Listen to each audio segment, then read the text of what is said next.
Hello everyone, this is Jenny. As promised in last video, I am uploading a new video this week. A bit late, but still recording, so that's good.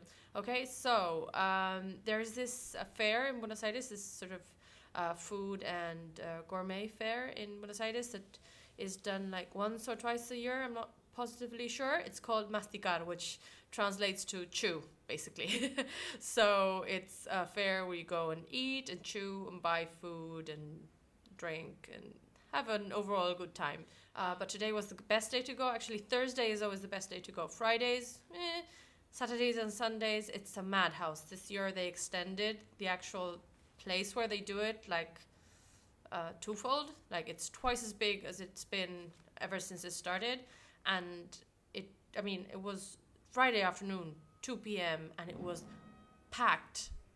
I don't know if those people don't work. I actually don't work on Fridays, but it was so full of people. I don't know where they were coming from. But if you're visiting Buenos Aires, you're on holidays, or whatever, you have a free day like me on Friday, Friday is like the best day to go after Thursday, maybe. Thursday, they're still maybe adjusting some details, so maybe they're not as organized as on Friday. So today everything was working smoothly. I got there, I bought my ticket to get in and an actual, they call it a talonario, which isn't even the word for it.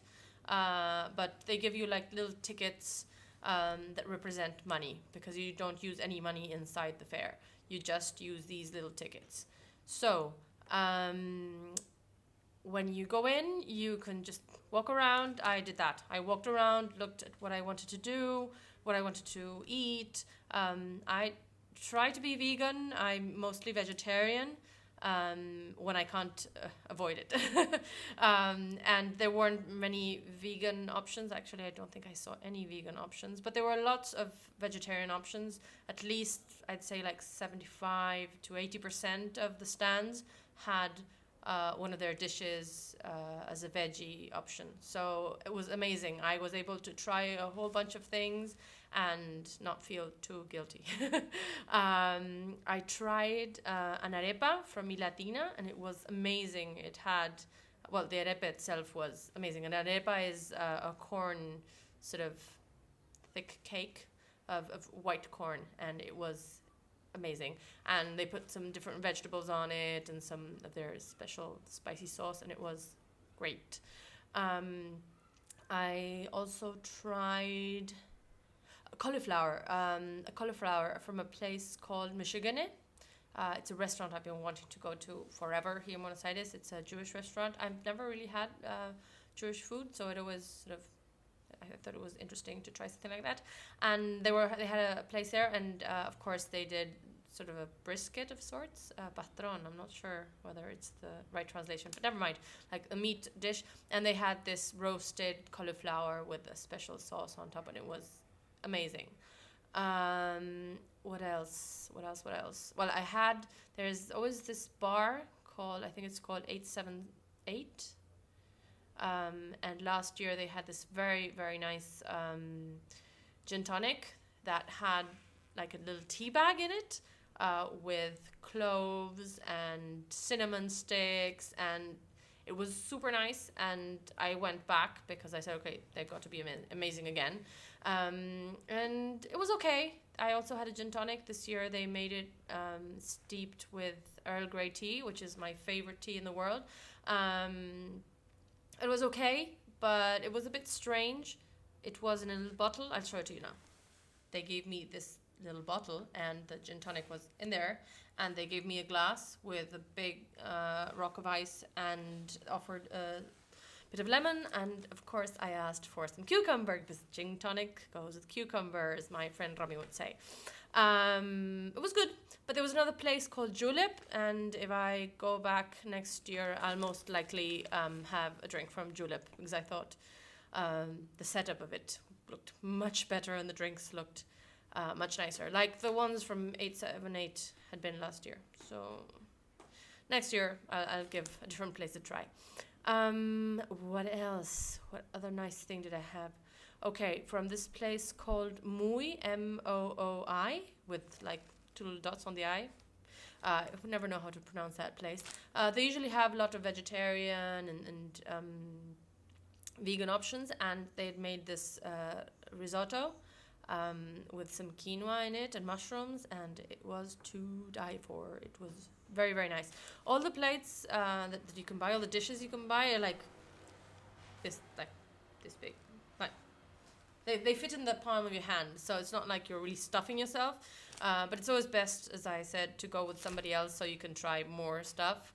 But I hadn't had lunch. I had breakfast very early in the morning, so I had lots of little things, and it was mostly vegetables, so I didn't feel guilty. And then what else? What was the last thing I tried? Okay, I tried a faina, which is this chickpea cake that we have in Argentina with pizza. We have like a slice, usually the same size as the pizza, of this chickpea cake, like thick, sort of thickish. And you put both of them together and you have them together, and it's super good. And this one was on its own, but they'd put some black olive tapenade on top and some little sprouts and maybe a wee bit of cream cheese or something. It wasn't even cream cheese. It was very, very thin. So it was sort of a whitish sauce. I didn't really ask. And that was very good too. So that was a good idea. The nice thing about Masticar is that sometimes you can go and you can get ideas for different recipes. It's fun. And when you're a vegetarian in Argentina, it's always nice to find people being creative and not just giving you vegetables with cheese on it, which is the norm. So that was really, really good. And actually, most of the cooks that are there are like TV celebrity chefs. Like, I don't know, if you had the whole cooking channel stars there. So yes, we got the actual similar thing. It's called El Gourmet, like the gourmet. And they were all there. You had Narda Lepes, you had the Petersens, you had El Zorrito, you had, what's this guy's name? Pablo Macei. You had a whole bunch of people. You just walk around and you run into them. So most of them are super sweet, and they let you take selfies with them. Besides from the food trucks and the stands with the cooks and everything, you have a whole bunch of stands where you've got producers. Well, yes, like farmers and whatnot, coming and offering their produce. So that was super cool. You always have mushroom farmers and different organic certified producers who also come and they sell their stuff. So it's a really good sort of cool place. You have lots of, I don't know, olive oil makers and liqueurs and I don't know, pretty much anything you can imagine. And there's also lots of ice cream shops. You've got Rapa Nui, Compañía de Chocolates, Guapaletas was there too. There's a whole bunch of different stores and restaurants that are present. And I'll include the link to the Masticar Fair in the description box down below. And I bought some stuff, just 2 little things. I had some tickets left over. That's the only downside to the whole sort of giving you a set amount of money to spend and not letting you pay with money inside the fair itself, because you can only buy in 200 like these sheets with little tickets they give you.